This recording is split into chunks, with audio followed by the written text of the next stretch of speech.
We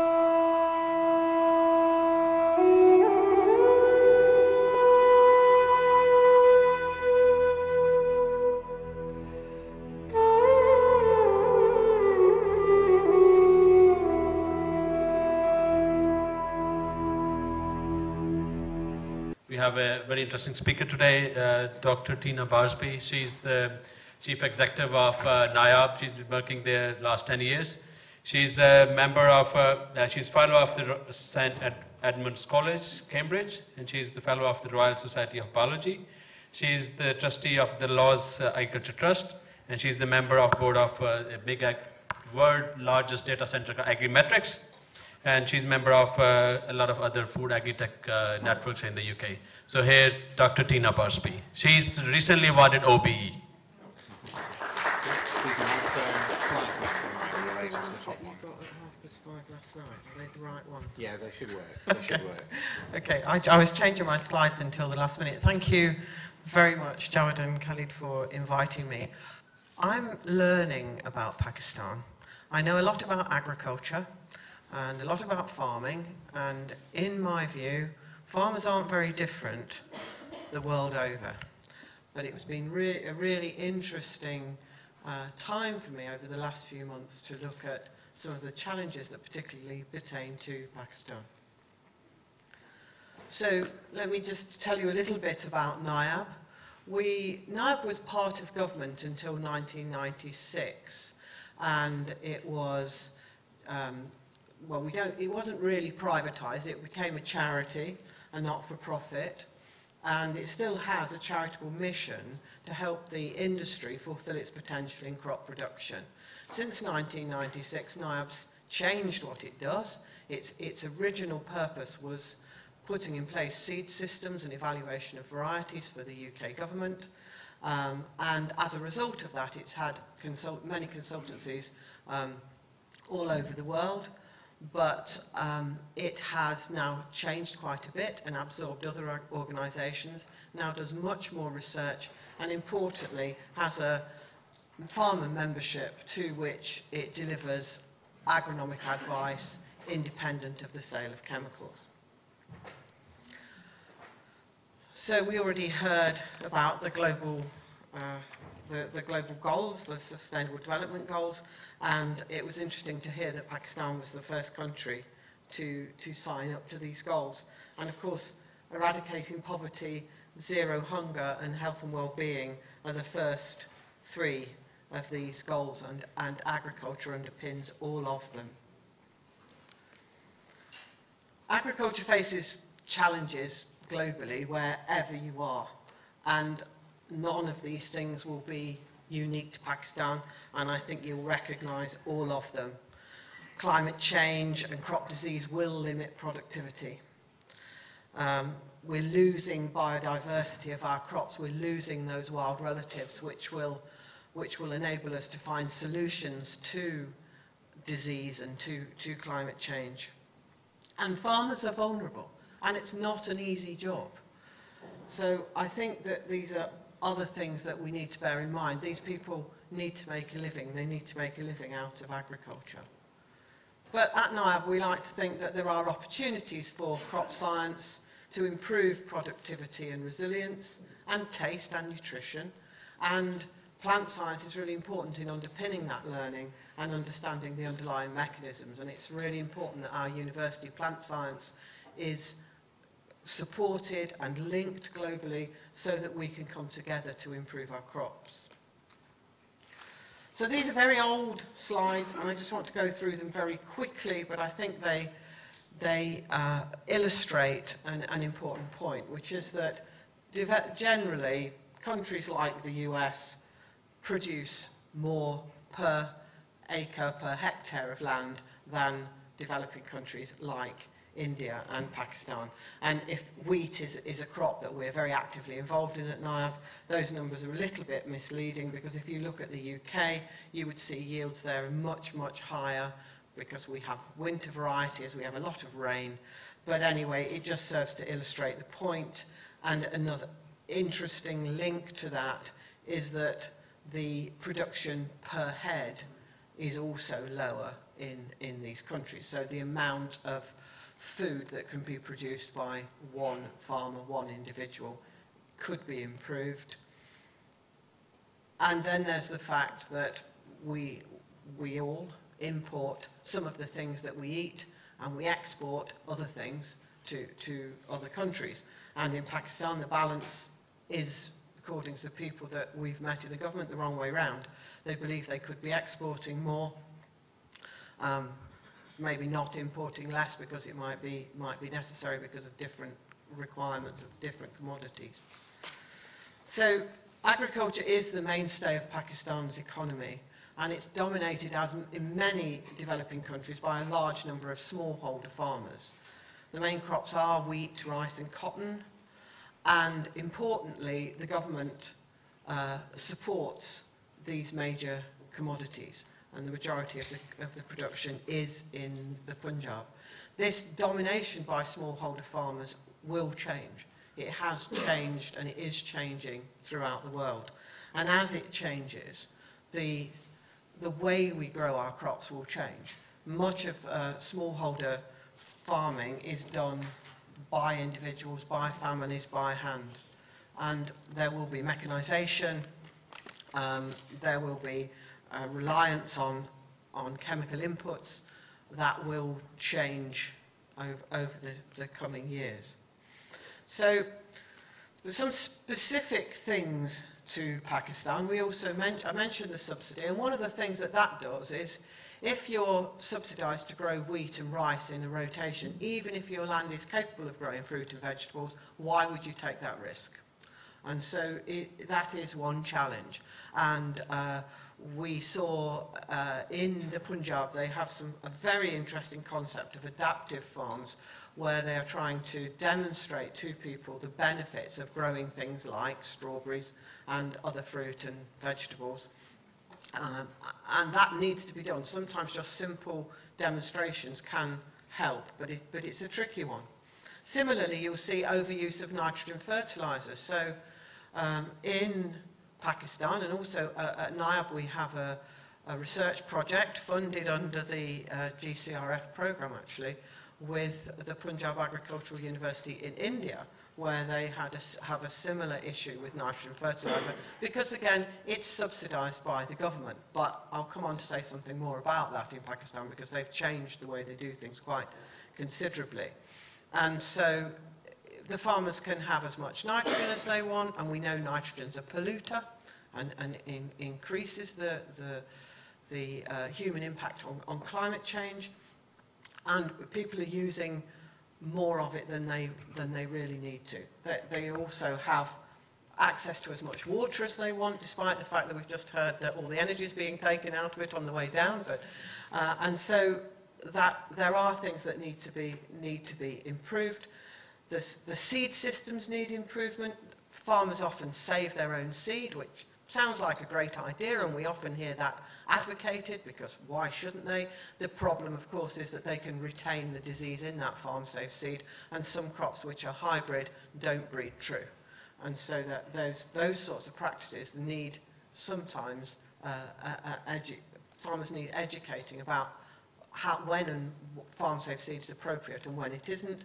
And of course, broadcasting seed works when you're on a small scale, but when you're on a larger scale, it's more difficult, and also it gives you an uneven stand, which matters again more in some crops than in others. Lack of access to credit is also has also been an important problem for smallholder farmers, and I think we'll probably talk a bit today about how that's being resolved. So, but there are good opportunities. We've already seen something about the climate and the weather in the last talk.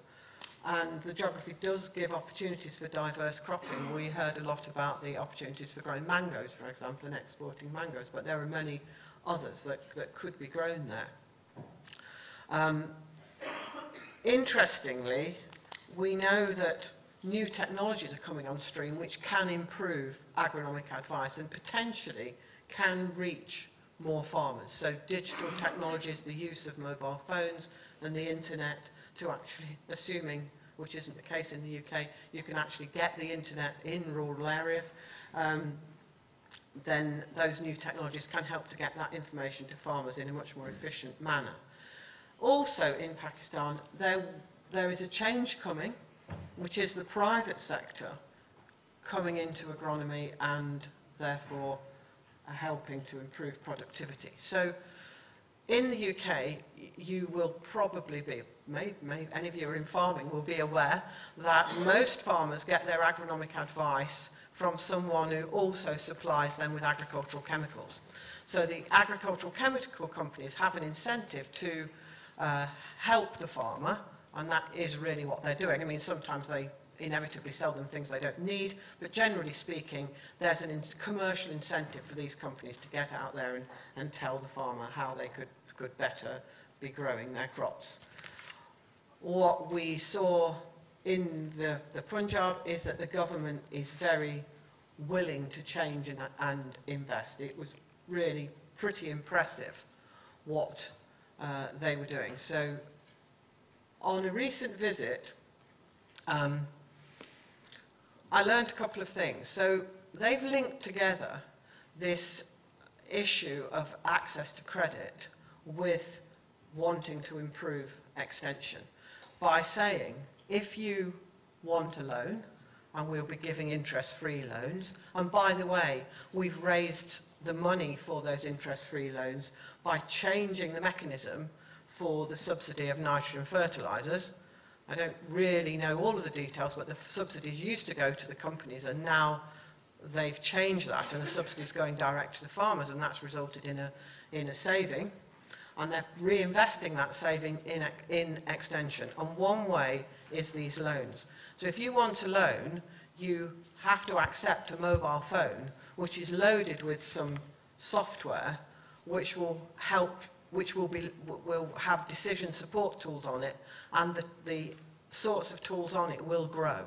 So they have a very impressive program of linking satellites to agronomic information.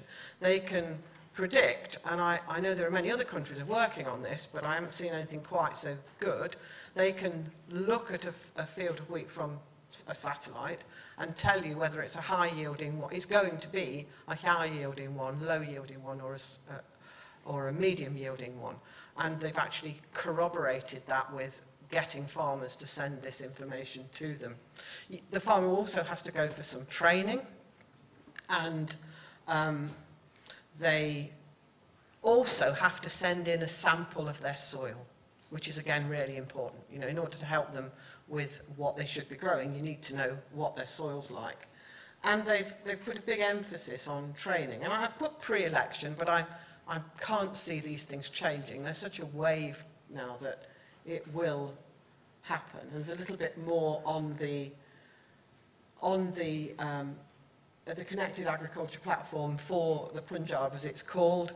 It reduces the reliance on face-to-face extension. And one of the challenges that they have is that however many extension officers you have, getting them out to the large number of farmers that there are is really difficult. And farmers want one-to-one advice about their own field and their own farm. And although you can do group extension, as we do at NIAB, you get groups of farmers and agronomists together, it's much more efficient if you can talk to the individual. So it is, I say, a pretty impressive development. And private sector engagement in the future. The Fuji Fertilizer Corporation, FFC, is the largest fertilizer company and is becoming very active in this area, and I believe they'll be a key player in evolving the Farm Advisory Service in the way that it is the way that it's evolved in the UK. However, I will say at this point that one of the reasons NIAB exists is that somebody's got to keep these companies honest. And so it's either the government extension service or a charitable organisation like NIAB, allied to government, which actually uses science-based information so the farmer can actually check. When somebody's saying, you need this, you need to put on this amount of chemical, the farmer can actually has a reference point to measure success by. So where does NIAB come in? Where does our interaction with Pakistan and the Punjab? So we're located in England, but we do have global, especially research collaborations. We do, for example, an awful lot of work on rice, and as you know, we don't grow rice in England, but we can work on things like the DNA sequence, we can work on rice genes, we can work on things in the laboratory. Because of our work on our expertise on seed systems, our historic work on evaluating plant varieties as part of government, we do have this international reputation for independence, which is really critical. I think something that we can use to our advantage in people recognizing that when we say something, we're coming from the right place. We have a large capacity to trial crops in the field in the UK, and we have a very wide research-based knowledge of agronomy. So in Pakistan, we think there's a high potential for positive impact of the science that we do, and last year we started a relationship with the Punjab Agricultural Department. We've trained 64 senior extension agents using our artist platform, and in 2018 we signed an MOU with the Punjab government to continue to support them through this journey, to which we are very much looking forward. I think there's a lot to be done. Thank you. Thank you. Fantastic. Thank you so much, Tina. It's wonderful, and the work you've been doing in Pakistan, in Punjab, and especially, I mean, looking at agriculture is not only sort of the old saying of using a plow and oxen. It's something, it's a technology-rich area. So there's a lot more been happening in agriculture. I would just open up 2 questions. Maybe I just want to, okay, please. Thank you. My question, I think, is, the main question is, how do we shift Pakistan's farming away from water-intensive strands of rice and sugar crops before our groundwater levels diminish to catastrophic levels? Can we market drought-resistant millet, which was eaten by our Indus civilization ancestors? So that was my main question. I think I also have a comment, which is I'm not sure that we can really associate integrity and honesty with unaccountable military semi-parastatals. Well, that's what they told us. Yeah, that's, perhaps you can and perhaps you can't. It depends on the individual, doesn't it? It depends on the person. On the first point, I think that they are seeing the impact of reducing the subsidy or changing the mechanism for the subsidy on nitrogen fertilizers. And there will be, as they move more into the global economy, there will be a removal of subsidy. And that will do it, because farmers, will need to have a business that's independent of subsidy. But also with something like the sugar cane, and the overgrowing of sugar cane, again, when it gets to that point, there's got to be government intervention. I think they'll probably eventually be paying people to not grow it. Because obviously the other issue, we could spend the whole day talking about sugar, is that producing all this sugar, somebody's got to eat it, it becomes very cheap, and we know the impact of that. That's very, very interesting. Just to add here, I mean, looking at is Pakistan a sugar comparative country? It's not. It's extreme weather conditions. One is very hot in summer, and in winter you have minor temperatures as well, so which frost kills the sugarcane. And Pakistan is not sugar comparative country, so they should grow either some other short season crop like sugar beet. We tried a bit in parts of Sindh, it worked really well, but that's where we need sort of more research and knowledge coming from people like you. So I just move on to the next question, please. Any other question? Yeah. Thank you very much for this very interesting, sharing with us some of your developments in Punjab. I'm Nikita Snen, and I'm an independent consultant. I'm interested, I've done some work in Pakistan, some of the rural areas of Sindh, and one of the things that I'm interested in is, for instance, you're promoting different types of crops, etc., working with scientists to find the appropriate crops. Would you be looking at the local seed bank, the local seed, because in those conditions, some of the seeds, etc., are tried and tested in those environments, and people are used to using them. I've been to some villages where some of these companies are very aggressively marketing hybrid varieties. Now you're tying the farmer into a very expensive system of not just the seed, because they have to buy certain seeds, then they need to buy the fertilizer, the pesticides, and then the water issue comes up. So, are you working on those lines as well? So we aren't that advanced in our program, but I know exactly what you mean. Not from Pakistan, I saw it in Tanzania, where a company has this big demonstration area of vegetables, cabbages this size. And the reason is lots of irrigation, lots of fertilizer, lots of pesticides, and hybrid seed. And that's not right, because they're getting the farmer dependent on those things. So absolutely, you have to start with what is grown in the country and what is saved in the country. But you can also get an awful lot from exchanges. We in the UK we get wild wheat varieties from Kazakhstan and cross them with UK varieties to bring in genes and characteristics that we want. And I think you have to allow that. But the local seed will be adapted to the local conditions, so it has to be the foundation of what you do. Thank you very much, Tina, for your help.